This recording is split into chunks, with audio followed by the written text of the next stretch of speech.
About chapter 4. This is the second time I've done this because the first time I did this, I had a new platform on my Apple computer and I needed to touch a button that recorded and didn't actually record anything. So here I am.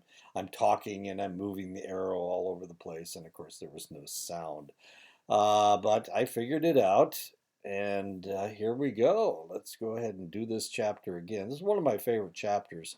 Um, Methods of studying culture and psychology. I have to warn you, there is a picture, there is a nude in today's lecture. There is nudity in today's lecture. I guess I can say that. But there's a point to it, and of course we're going to see that in just a second. So the chapter is about methods of studying culture and psychology. Um, what should always be the initial step in studying people from other cultures is to learn something about the culture under study.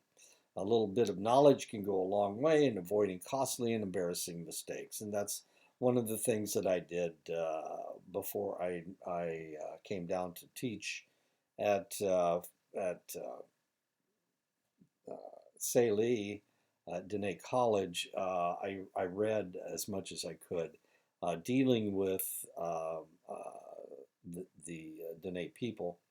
I read Tony Hillerman, and people complain, "Oh man, Tony Hillerman, why he's a white guy that didn't know anything about anything." Well, he actually wrote very respectfully about the Dene and talked about a lot of the taboos that the Dene people have, and he, I haven't found that he said anything incorrectly, and he was dealing very respectfully with the individuals that he was talking about.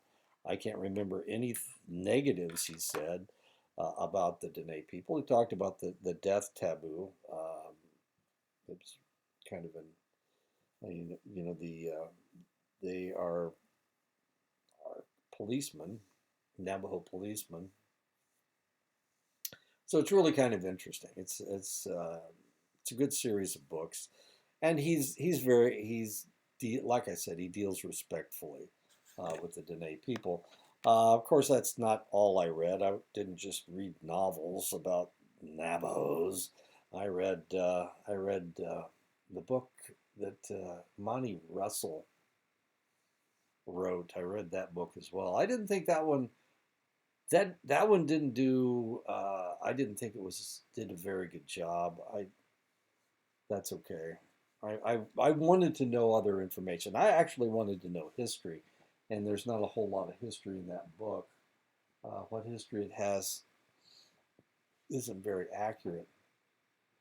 Well, I guess it is fairly accurate. It just kind of skims over stuff. Book that, and actually, Marius gave me a book that was really good called Navajo Wars that deals with the history going back before the Spanish invasion. I'm trying to think of the other books that I've read. Anyway, those are the books I read about before I came here.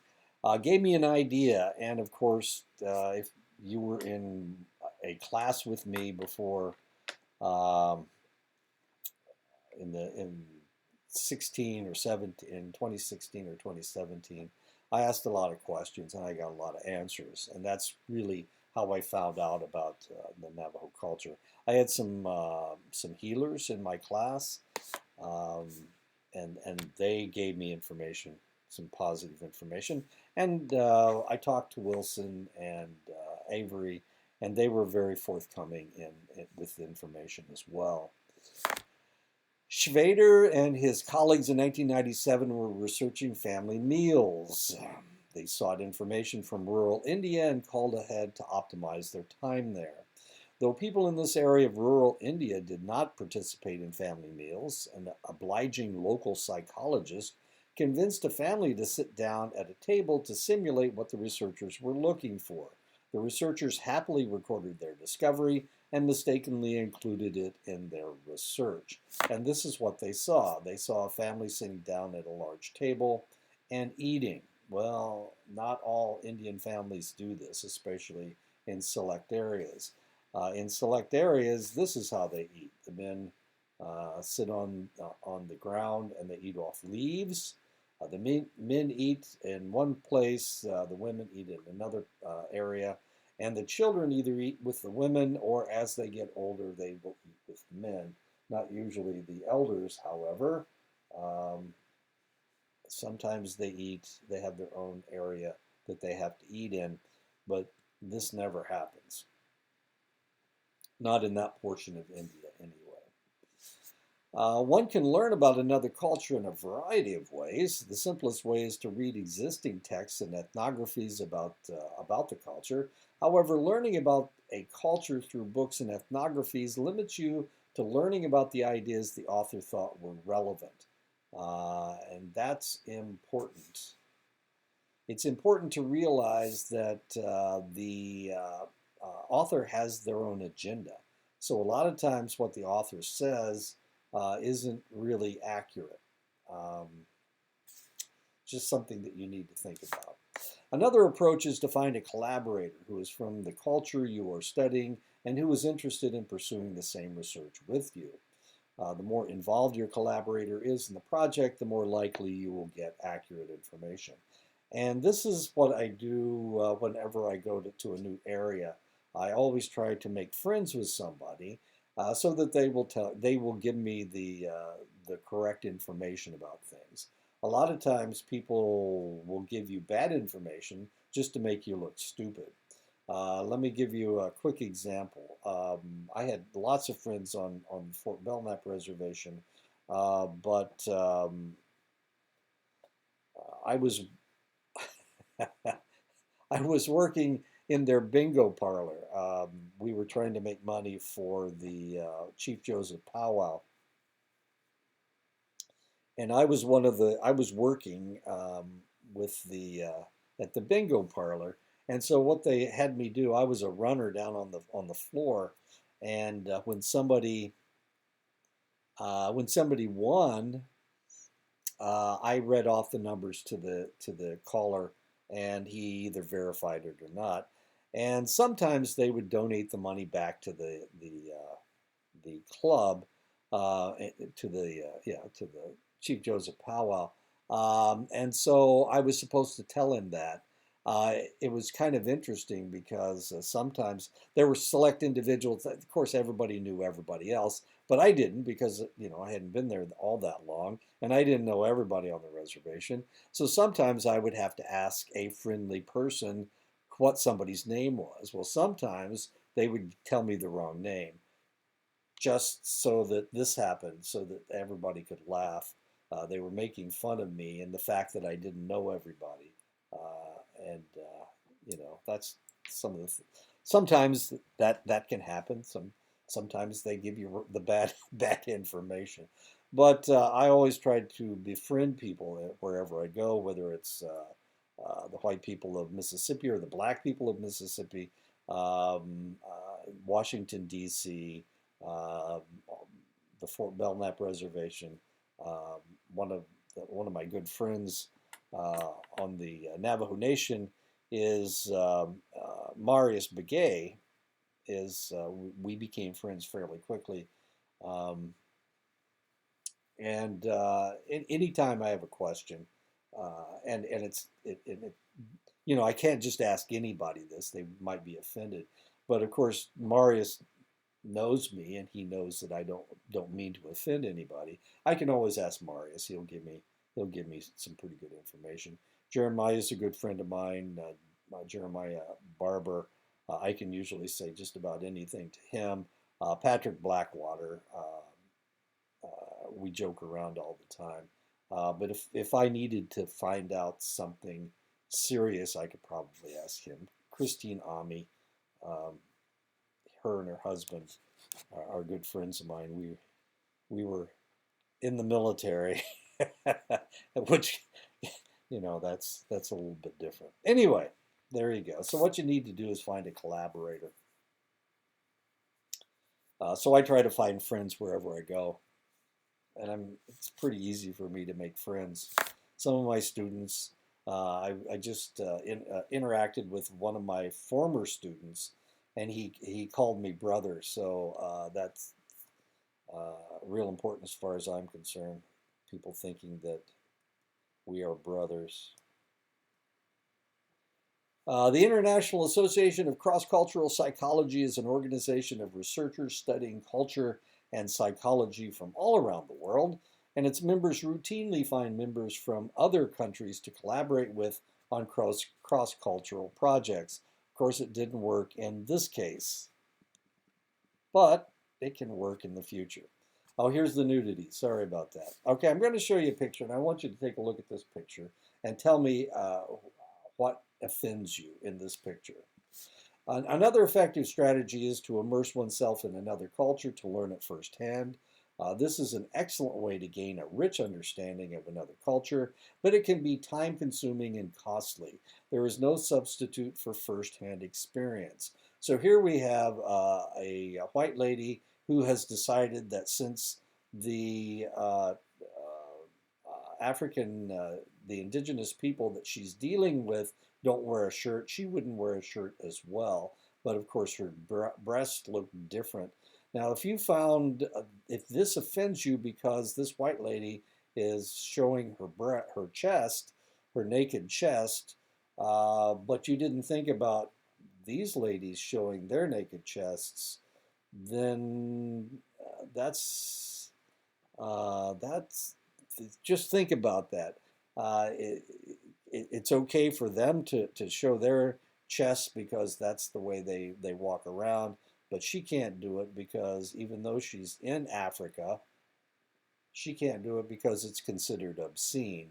Well, if it's obscene for her to do it, it's certainly obscene. Well, anyway, and this is just one example of how you need to think about other cultures. You need to accept them for who they are. And I wouldn't suggest, of course, she's fairly pale. If she walks around without her shirt on, she's going to fry herself in the sun. In 1997, Patricia Greenfield was doing field research about the making of textiles in Mexico. She gave the Zinacantecos women the same survey about their textile making that she had used all over the world. The women became angry. Now, why would the Zinacantecos become angry and nobody else became angry? And the answer is the Zinacantecos women approached the survey as if they would a conversation. These are actually Zinacantecos women, by the way.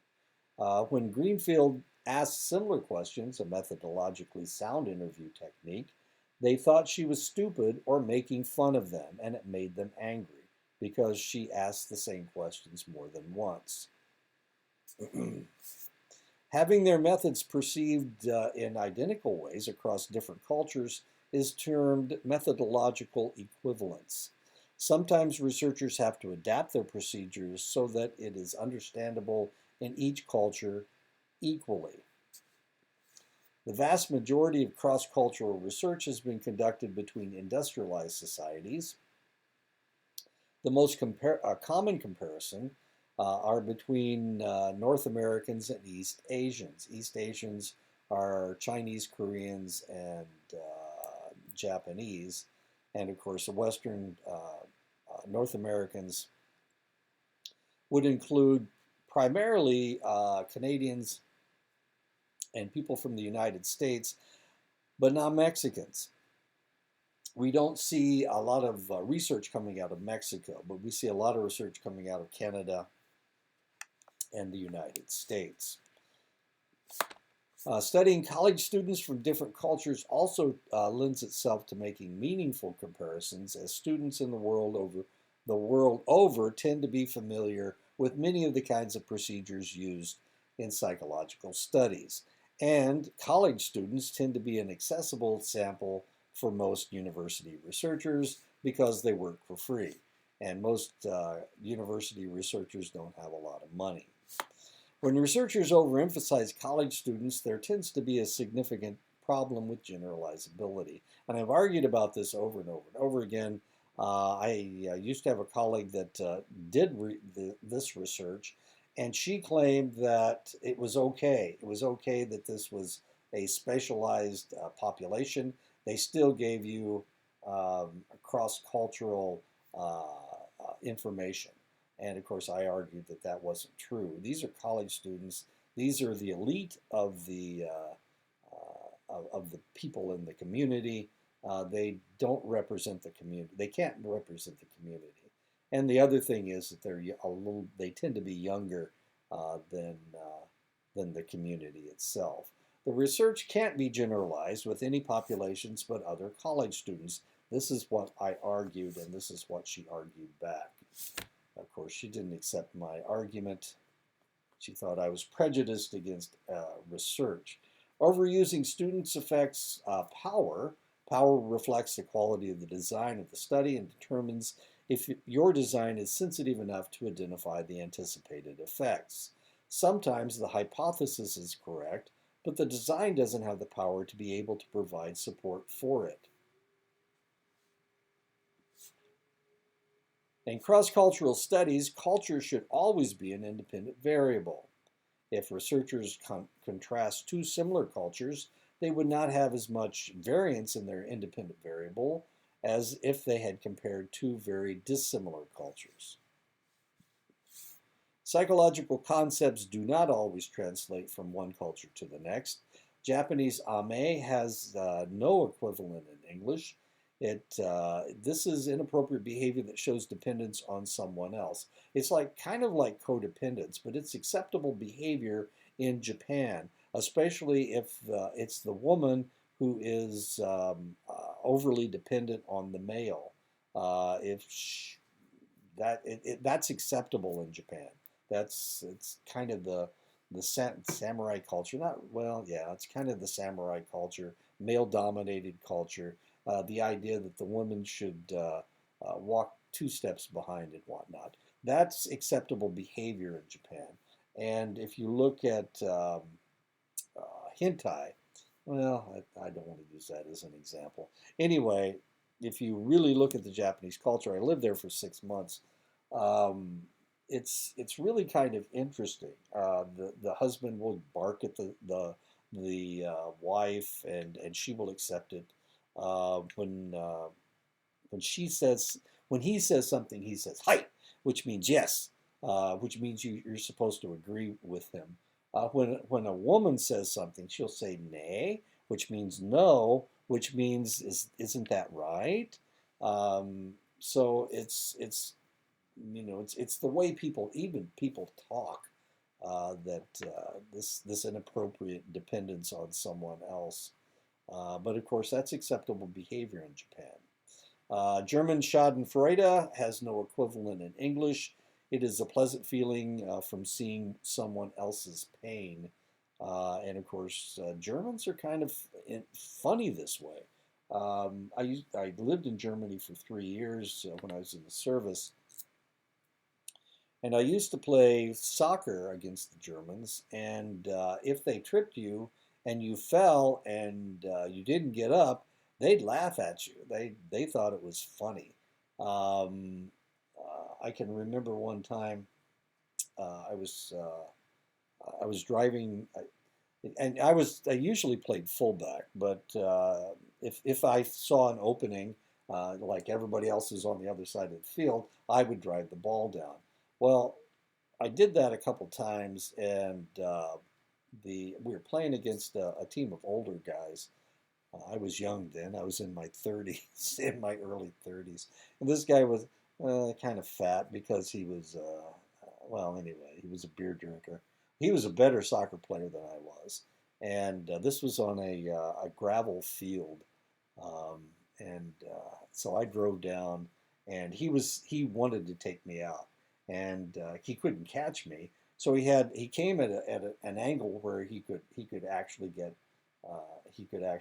intercept me, and he was going to take me down, and drop me on the gravel. So he came in, and he slid tackled me, and I jumped over him. I jumped over him, and I popped the ball over his feet, and he scratched his butt. He scratched himself up pretty bad. And all of his teammates came over and laughed at him. I didn't think it was funny at all. You know, he had this horrible raspberry on his hip. Um, I didn't think it was funny, but they really thought it was. I didn't score. I came down and I crossed the ball, and the guy that I crossed it to missed it or something. Anyway, not important. Schadenfreude. The Germans get see pleasure, and this may be one of the reasons. If you think about this, you know, Nazi Germany, and they exterminated all those people, especially the Jewish population. But you know, why in the world would they do this? Well, Schadenfreude may be one of the reasons. Watching somebody else hurt, uh, you know, that's something that they do. They like to feel superior. Um, yeah, and you know that was very common. Them feeling superior was very common in Germany. Um, Germans think they're smarter than everybody else, and so if you get a speeding ticket, you know it's absolute. You did this, and you were going this fast. And one time I was driving my car down the interstate or the autobahn, and I hit a patch of black ice. There's black ice on the German highways every morning because it's not very warm in Germany. It's pretty high up, uh, uh, and it's pretty far north. I mean, um, and we were in kind of in northern Germany anyway. Anyway, there's black ice every morning, and I'm driving my car down the Autobahn, and I was I was pulling off the road, and instead of curving around, I wasn't going very fast because it was an old car. I hit a patch of black ice, and I just went straight, and I ended up well off the road, and I tore up the car and everything. They were going to charge me for I hit something. I hit a sign, I think, and they were going to charge me for the sign, but they hadn't salted the road. And there was a patch of black ice there, and of course they were supposed to do that early in the morning. So it's like the only time, you know, I got all these speeding tickets in Germany, but they didn't ticket me because, well, it destroyed my car too. It was an old Volkswagen, tore out the whole underside of the car. Anyway, Germans think they're smarter than everybody else. A phallic fago has no equivalent in English. Fago is a mark of maturity that shows compassion for the weak and love and sadness for them. The Chinese have no translation for the word self-esteem. If you remember, the Chinese are a collectivist country, and the concept of appreciating yourself does not translate as far as the Chinese are concerned. Sign seen in a Chinese hotel, please don't accept strangler's invitation so as not to be cheated. Of course, they meant to say stranger's invitation. Sign in a Chinese store, please don't touch yourself. Let us help try you out. That sounds fairly obscene, but that's not really what they mean. What they mean is don't don't touch the merchandise. Let us show it to you. Is what they're trying to say. But it sounds like it has something to do with something else. Sign in a Cambodian hotel wishing you a bon voyage. Bon voyage. Bon voyage is French for good voyage without the G, of course. Uh, so they made a little mistake. Sign in a Hong Kong bathroom for keeping toilet clean and tidy. Please dump at the dustbin. What they mean is don't defecate in the dustbin, but put your paper in the dustbin. And actually, what they mean in the bathroom is they want you to put your toilet paper in there after you wipe yourself. That's what they really mean. This was very common practice in Korea and in Japan that you didn't flush paper down the toilet because it would clog the toilet. So they wanted you to put it in a waste paper basket. Kind of nasty, a little bit nasty. Sign on the Japanese street when carrying a parasol, please be careful to get in the way of other people around you. They didn't really mean that, not to get in the way of people around you. Sign in a Japanese drugstore, we make up prescriptions. No, they don't. They fill prescriptions, they don't make them up. Sign in a Bucharest hotel lobby. The lift is being fixed for the next day. During that time, we regret that you will be unbearable, which sounds like you're going to be angry and not be able to, they're not going to be able to take care of you. But the reality is they're just telling you that you can't use the elevator. Sign in a Paris hotel. Please leave your values at the front desk.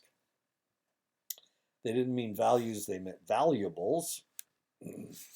Sign in an Athens hotel. Visitors are expected to complain at the office between the hours of 9 and 11 a.m. daily.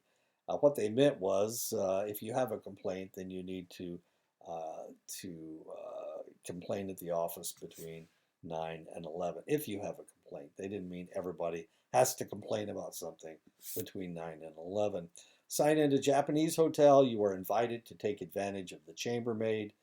They don't mean that you're supposed to molest the chambermaid. What they mean is that if you need a chambermaid, then she will come and clean your apartment or whatever, your room. They don't mean to molest her.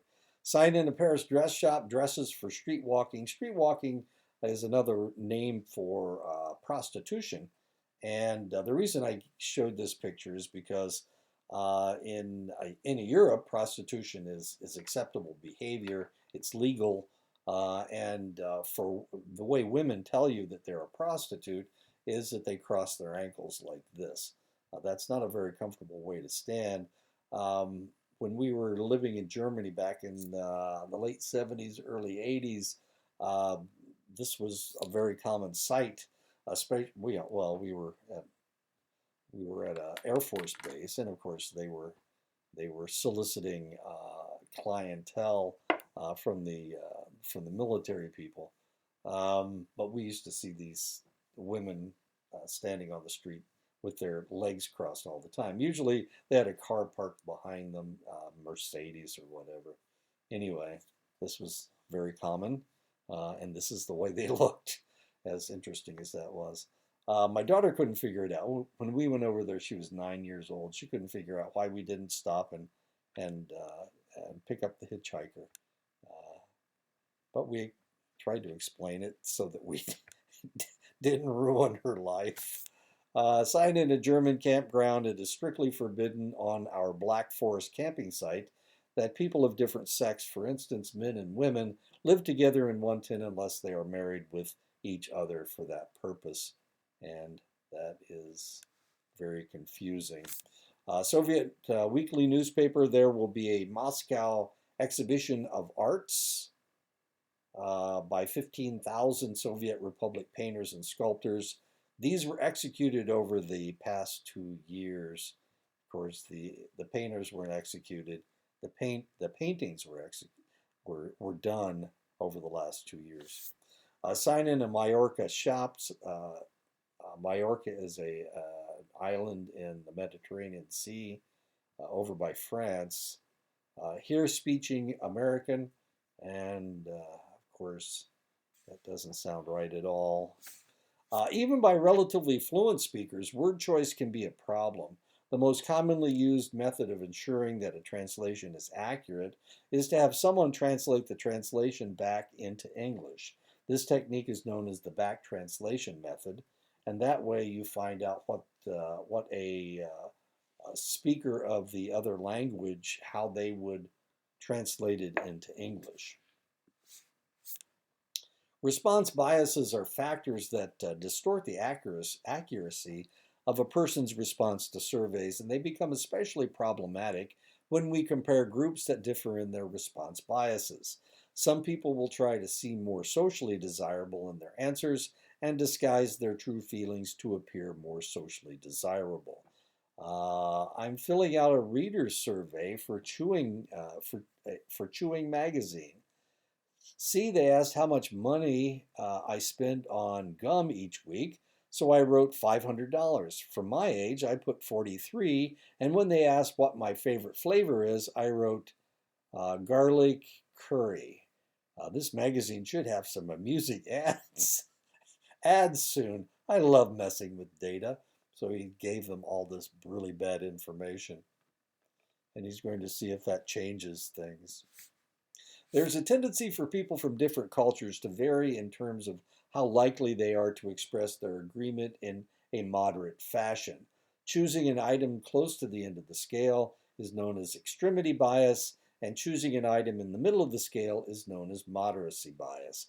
And of course, as Americans, we tend to moderate our answers, so we tend to not see things in extremes. African Americans and Hispanic Americans tend to give more extreme responses than Americans of European descent. East Asians tend to be more moderate in their responses than European Americans.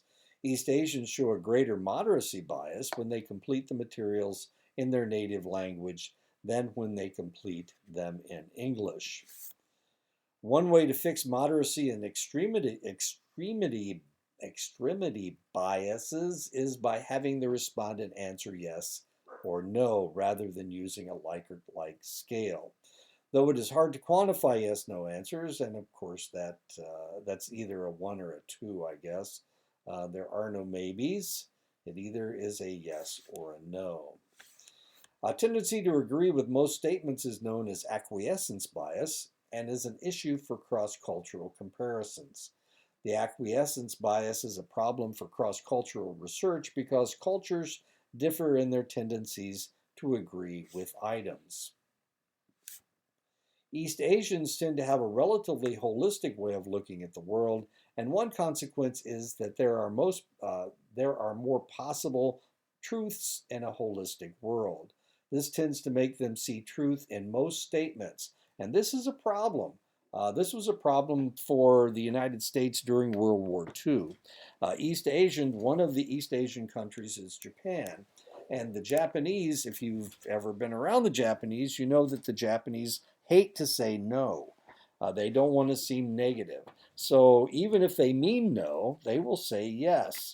So it's very difficult to tell what they really think unless you can look at their faces. And with their face, they usually give you the answer as to whether they really mean yes or no. This was a problem because the Japanese, before they bombed Pearl Harbor, said that they wanted peace. Well, as far as we were concerned, that was an absolute. They said they wanted peace, therefore they weren't going to attack. What the Japanese were doing, though, if we understood the Japanese culture, we would understand that just because they said no didn't mean that they wouldn't do it. And of course, the Japanese, and this is one of the reasons why they don't call it a sneak attack on Pearl Harbor. As far as they were concerned, they were making overtures that showed us that they were going to attack us. And they don't understand why we couldn't read them correctly because they couldn't read our facial expressions. We couldn't read their facial expressions. People tend to evaluate themselves by comparing themselves with others, and these are always similar others. And if you think about the people that are the most important to you, your family, your clan, and probably the people that you went to high school with, these are the people that you compare yourselves with. These are your similar others. When we are assessing ourselves in terms of how tall, intelligent, or punctual we are, what matters is how tall, intelligent, or punctual we view ourselves compared to most other people around us. I never really felt short. I'm only 5'6", but I grew up in an area in a class where I was not always that short. Actually, I was when I was younger. But just about everybody was about my height. There were hardly any people in my class that were over 6 feet tall. I'm only 5'6", but there were people that were other people that were 5'6". There were a couple of people that were guys that were 5'4", 5'5". There were some individuals that were 5'10", 5'11", but they weren't that much taller than I was. So I could always compete with them because they weren't that much larger than I was. These were the people that I grew up with. I can remember, everybody in Indiana loves basketball, and I can remember thinking, I'd like to play center on the basketball team. Well, our center on the basketball team was only 6 feet tall. He wasn't that much taller, and of course, I could have, I guess. Well, I'm only 5'6", and I'd never actually been that tall before. But I always, would always practice playing center on the basketball team because the reality was I might have shot up and been 6 feet tall just like he was. But I came from an area that most of the people weren't very tall. Reference group effect is critical for cross-cultural research because people from different cultures tend to evaluate themselves by comparing themselves to different reference groups and thus to different standards. Understanding the reference group conundrum, the researcher should always be aware of the reference group effect. So who are you referring yourself to? Well, if you're from Daleville, Indiana, back in the 60s, then your reference group were people that were about my height. When I went away to college, I realized, geez, I'm really short. This is really different. I didn't know I was this short because I had really never been around people that were so much taller than I was. So you've got to understand who your reference group is, and this is known as a reference group effect. Let me give you an example. One classic example of reference group effect was a study done looking at African American soldiers in 1949 while the South was still suffering through Jim Crow. And if you know anything about Jim Crow, you know that African Americans couldn't vote. They couldn't. If they went to the movies, they had to sit in the balcony. There were certain water fountains that they could drink out of, but not all the water fountains they could drink out of. They couldn't go into certain restaurants. They couldn't eat at the counters the lunch counters at the at stores. It was They had to ride in the back of the bus. Okay, so but in the North, all those rules were gone. They could do anything that they want. They could eat anywhere they wanted. They could sit anywhere at the movie. They could date people of different races of another race. In the South, if an African American male tried to flirt with a white woman, and potentially he would be chastised. He'd be beaten up. He might even be lynched. So if you look at it, he was freer in the North than he was in the South, but that's not what they discovered. The soldiers were less satisfied about living in the North than they were about living in the repressive South.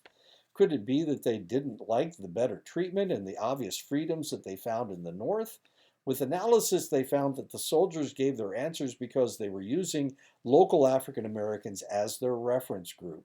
So the local African Americans in the North had all these freedoms, and because they were living on the base, and because the freedoms were the same, they didn't feel like they were better off. But when they went down to the South, the African Americans that they were comparing themselves to were the individuals that couldn't eat at the lunch counter, they couldn't vote. But on base, of course, the African American soldiers had it much better because there was equality on the base. And when they compared themselves to the African Americans in the South, they saw themselves as better off. So they were more satisfied with living in the South, where their reference group was much more negatively treated than they were in the North. And that's what they discovered. So you need to understand the reference group that people are dealing with. Another example of the reference group effect, when asked how much people valued enjoying life and pleasure, the results showed that the dour East Germans, who you couldn't get them to smile unless blood was involved, scored the third highest on the survey. They felt that they enjoyed life more and that they had more pleasure, even though they were living under the Soviet thumb and they were lived in a repressed society. Italians who maintain a lifestyle emphasizing good food, leisurely breaks in cafes, opera, art, and long summer vacations came in next to the last on enjoying life and pleasure scale. Why? Because East Germans were comparing themselves to other East Germans, and they knew that they enjoyed life much better, much more than their neighbor did. They were getting more pleasure out of the world than their neighbor was. This was a reference group effect. And the same thing with the Italians. Sure, everybody is having a great time, but this individual who's not quite smiling, everybody else is laughing. He doesn't feel like he's enjoying life and is getting as much pleasure as everybody else is. So when the Italians compared themselves, it all had to do with the reference group effect. In the humility scale, the arrogant Americans scored higher on the scale than the humble Chinese. The collectivist Chinese scored higher on the choosing one's own goals scale than individualistic Americans. This doesn't make any sense. Americans can do anything that they want, so why wouldn't they be high on the choosing one's own goals? Because they were comparing themselves to other Americans. But they felt humility. Their humility scale was higher because they were comparing themselves once again to other Americans. The Americans can't compare themselves to Chinese because they don't know about that reference group. The deprivation effect involves people valuing things they have little of rather than what they have in abundance.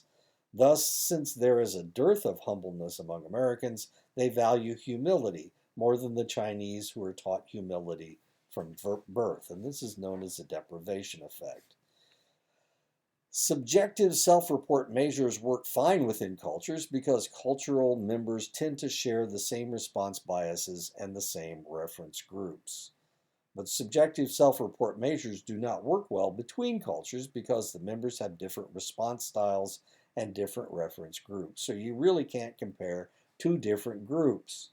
And this is one of the reasons why, if you're dealing with college students, but you're talking about a whole population, it's not going to work out because the college students have different reference groups and they have different subjective, they have different biases and they see. Cross-cultural studies are possible, but one variable that cannot be manipulated is cultural background. The comparisons of cultures are not true experiments, but quasi-experiments. Culture cannot be controlled, but other independent variables can. After randomly assigning subjects to groups, a researcher can administer different levels of the independent variable to each group. Any differences in their responses or behaviors that are observed must be due to the independent variable, as this is the only thing that differs systematically between the experimental conditions. A second method of doing cross-cultural research is within group manipulation. Each participant receives more than one level of the independent variable. Within group manipulation does not require random assignment because each participant receives each level of the independent variable. Each participant also acts as their own control. Past research has explored cultural messages in domains as diverse as magazine advertisements. This was done in 1994 by Hahn and Shavit. This is actually an advertisement for Oreo cookies from Korea. And as you can see, the baby is suckling on his mother's breast. This is probably something that would not be done in or shown in the United States. As a matter of fact, looking at the advertisements we have in the United States, and having lived in Germany and Korea and Japan, I can tell you that there's a lot more nudity in the advertisements in other countries. I've also visited lots of different places. Turning on the television, a lot of times I am surprised, not shocked, of course. Nudity doesn't shock me, but I'm surprised by the fact that Americans are so much more sexually repressed than other cultures. Past research has explored cultural messages and domains as diverse as laws, and this was done in 1996 by Cohen. There is a law in China that was passed in 2013 that adult children must visit their parents often. Can you imagine if we passed that law in the United States? And of course, we would have to define the word often. Past research has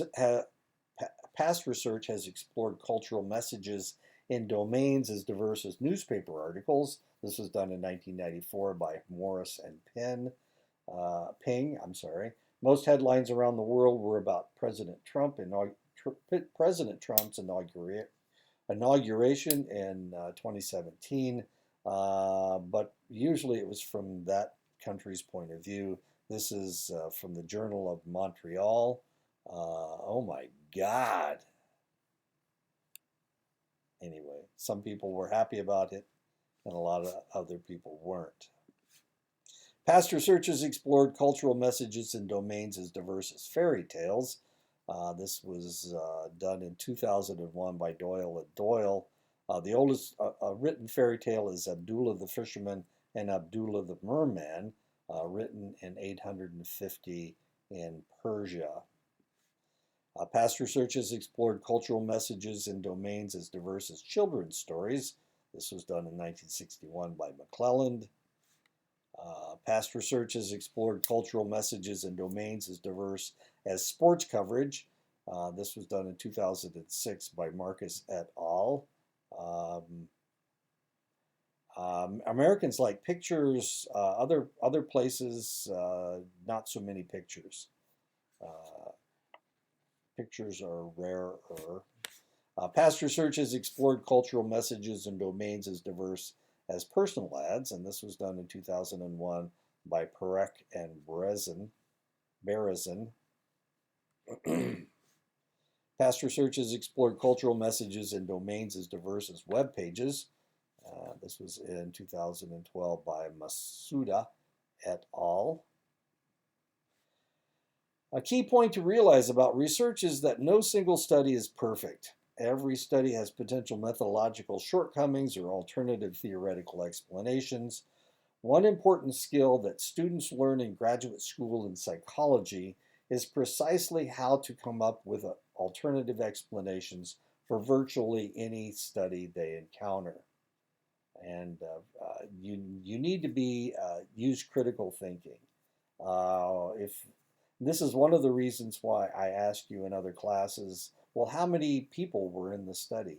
Where did they get the study? Where did they find their subjects for the study? This is information that I think is important. Do you think all these film crews brought on global warming, or did global warming bring on all these film crews? And that's two penguins asking themselves. In science, researchers and readers of research use the principle of Occam's razor to help with determining the quality of research. Occam's razor states that any theory should make as few assumptions as possible, shaving off any extraneous assumptions. Now, if you've ever watched Big Bang Theory, they talk about Occam's razor from time to time, but if you watch that show, or you watched that show, it's not on anymore, you became aware of what Occam's razor was dealing with. If all else is held equal, Occam's razor maintains that the simpler theory is more correct. Following Occam's razor, a single explanation is more parsimonious and more likely to be correct than four separate explanations. So Occam's razor says that the simplest explanation is usually the correct explanation. Research has always shown that the South is the most violent region in the United States, and that this has been true since the very founding of the nation. And this was what de Tocqueville said in 1835. While violence exists in other regions of the country, the Old West, the South has led to the nation in lynchings, sniper attacks, feuds, homicides, and duels. And if we look at this is crime information from 2012. If we look at all the violent crimes that occurred around the United States, we can see that The South accounted for 40.9% of all reported violent crimes. Um, as weird as that is, 40.9%. There are three other regions, so that's about 60% divided by three is about 20%. So there's twice as many uh, violent crimes in the South as there is in any place else that you live. Of course, you guys live in the West. I live in Iowa, which is in the Midwest, and the Northeast has the least violent crimes. The South has almost, well, about three times as many as the Northeast does, about twice as many as the Midwest does, and close to a little about 1.5 times what the West has. So the South is a lot more violent than any place else in the United States. So the question is why? Why is there so much violence in the South as compared to the West, the Midwest, and the Northeast? Andrew Jackson, who was the president on the $20 bill, once killed a man in a duel over the honor of his wife, who at the time was married to both Jackson and her first husband, while she waited for her divorce to be finalized. And he killed her because this man insulted his wife, so he killed him, even though the man was correct. She was a bigamist. She was married to two men at the same time.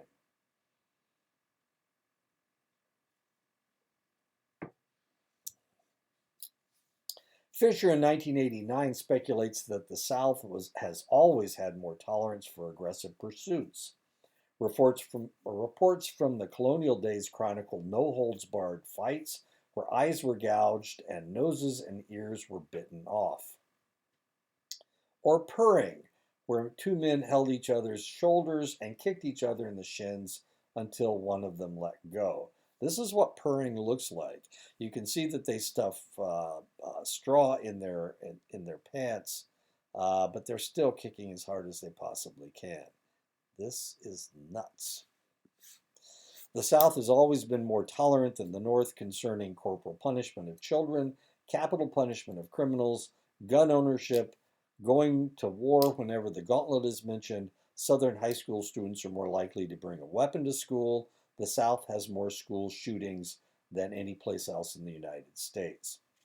When I first arrived in Mississippi, that was in 1995. The argument that was going on, they were trying to decide whether they would allow corporal punishment in schools. That's paddlings. And there was no contest because the people calling into the radio station, I was shocked. Of course, I came from the Midwest, where paddling had been outlawed 20 years before, but here they were screaming over the radio that they needed to allow paddling. You can't you can't discipline a child unless you spank them. Yeah, that was when I lived in Mississippi. There have been several theories as to why the South has evolved one way and the rest of the country another. Anderson in 1989 said that it's hot, uncomfortable temperatures, a lot of humidity in that part of the world. De Tocqueville in 1835 said it had to do with greater poverty in the area. De Tocqueville also said in 1835 that they have a longer history of slavery where there is a tolerance for inhumane treatment. Nisbet and Cohen in 1996 posit that one factor that has led to more violence in the South is that the South was settled by herders, which has given rise to a culture of honor. A culture of honor is one where men strive to protect their reputation through aggression. Herders are more susceptible to violence because their wealth is more portable where the land is more marginal. Thus, it is important for herders to develop a reputation of violent retaliation to keep thieves away from their wealth. This is where a culture of honor comes in. The sense of honor has to be established before your wealth is affected. Thus, you need to be violent before anyone tries to steal your livestock. The herder culture of honor is not limited to the United States, but may have been brought here by the Scots-Irish, who made up the lion's share of people settling in the South. They were herders in the Old Country. Herders around the world maintained this bloviated code. Looking at our archival data, Nisbet and Cohen in 1997 found that when you compared records of the rural North with the rural South, they found that not only was the homicide rate higher, but when they compared herding regions of the South with farming regions of the South, the homicide rate was twice that in the herding region. Cohen and Nisbet in 1994 next conducted telephone interviews of Northerners and Southerners and discovered that while they had similar negative feelings about violence, Southerners were more likely to have positive attitudes toward defending their families or their honor. Noting that testosterone rises when men are ready to aggress, Nisbet and Cohen et al. In 1996 arranged for Northern and Southern students to be put in a vaguely insulting situation. He then measured the testosterone of each participant. Measuring testosterone from saliva samples, the researchers discovered that while the Northern students reacted minimally to the insult, they changed from a 4 to a 5 milligrams of testosterone. The Southern students were ready to aggress after the insult to a testosterone level of 12.5 from a level of 12.5 milligrams from a level of 4 milligrams. So these people were insulted. They started out at 4 milligrams. The Northerners only increased 5 milligrams, but the Southerners, they increased 3 times from 4 milligrams to 12.5 milligrams of testosterone. Cohen and his colleagues in 1996 conducted a similar study where they forced the participants into a narrow hallway with a much larger person. What they were measuring was how long it took the participants to step out of the Man Mountain's way, a game of human chicken. The situation was set up by either insulting the participant before they played hallway chicken or not. Northerners reacted in a similar manner whether they were insulted or not. They turned at 60 inches to 75 inches respectively.